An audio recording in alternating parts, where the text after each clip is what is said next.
Hi guys, this is my 2D game assignment. I was in a group with Dylan Coburn, and so what we did was we took my point and click game from the first CA, and tried to develop a game where we could a first-person space shooter, a 2D first-person space shooter using point and click controls. So this is the first screen you get to. You click it once and it starts you. And the point of the game is you're this ship and you have to shoot these enemies that appear here. Until their health bar, which is here, is down. So score right here. And UI it's just for show for the most part. Bar is your health, so if you hit, it changes from green to orange to red, and then game over. And our game kind of went through a few different iterations, I suppose. Originally, I set out to design a game where similar to the game Faster Than Light. I'll put that as a reference in my in the description below. Okay, and basically how Faster Than Light works is it is a randomly generated map, and you have to get from one point in the map to the other. This here UI, I was kind of going to have it as the map. So let's say you start here, and there might be an enemy here. You can go forward, or you could go like forward, and you go up. And then you come into a room like this where you're fighting an enemy. Unfortunately, I didn't get the time to develop that, so it was kind of scrapped, and now it is just a 2D game where you basically just shoot the enemy until it's dead. So that's it. I'll go into my code, and this is how I structured it. This is my game loop, or my game constructor, sorry. Just all regular constructors here. Image constructors, audio constructors, and then I have the game. So that just has a few different functions like animate, set time rate, calculate FPS. They were taken from Snailbit, almost directly from Snailbit. And here are just, so if the is less than or equal to 25, usually that would mean it is underperforming, so it just alerts the user via Javascript alert that the game is running slow. If you're sure you want to continue, and you exit that if you want to continue, but you might have frame drops. And then down here it's just a lot of functions to draw sprites.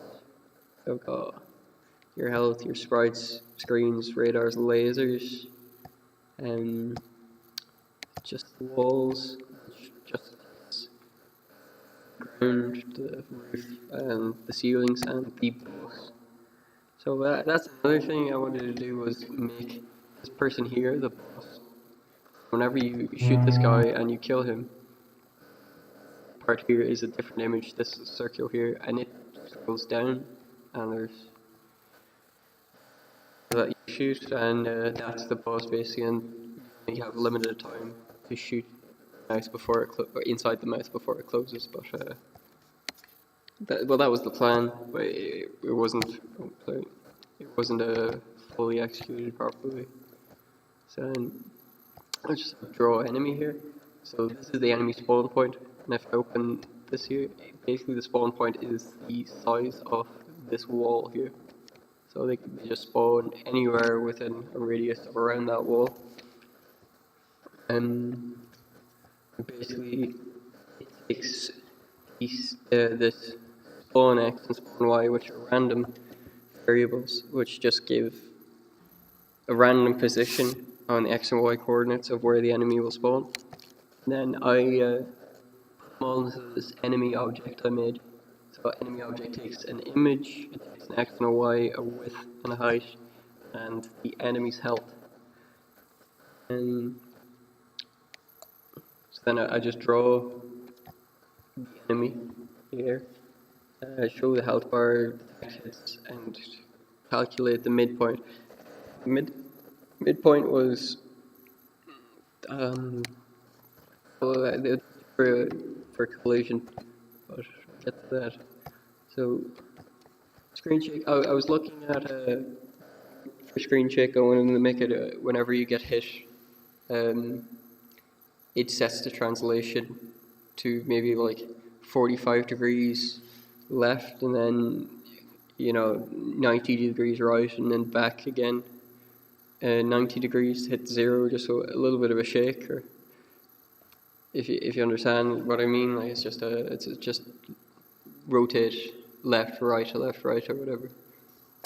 Okay, so then this is my draw function. Really, I should have one function that requests animation frame, as I learned that request animation frame takes the next frame. So it's like I'm getting the next frame here, and the next frame here, then the next frame here, and then like I should have really just had all these functions here, and then had one function that updates per frame, rather than every time something happens, and this draw method is taken when the user either clicks or he touches the screen.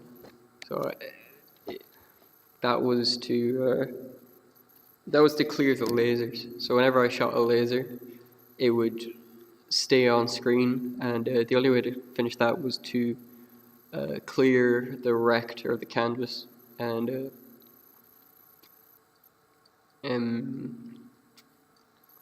basically I just had to redraw it to get rid of everything, and get rid of the laser specifically. And really, that should have been linked to my draw and update, so it just stayed while the mouse was clicked. It was just a practice on my part. So let's look at the enemy here.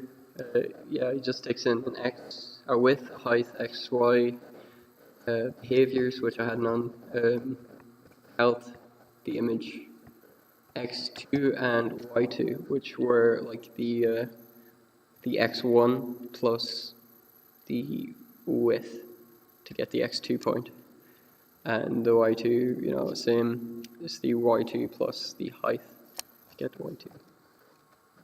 Just a lot of getters and setters here.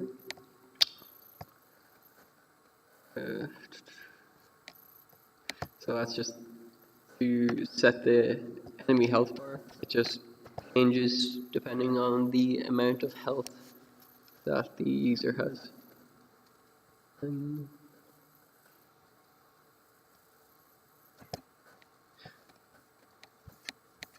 Yeah, as far as code goes, that's it. I made some assets myself. I got a lot of my assets from just Google Images. Version for the artwork by artist H.R. Geiger, which did the Alien, the movie Alien. He did the design for that, and the Dune series. So that's a boss without mouth. It's a lot of like alien type of graphics. Yeah, just disgusting stuff. Here, I'll just play a snippet just so we can hear it.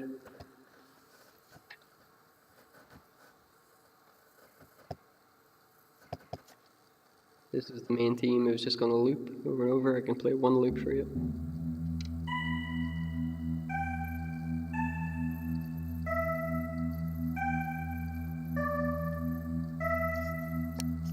Yeah.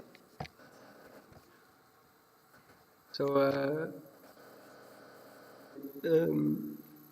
best of luck. Thank you.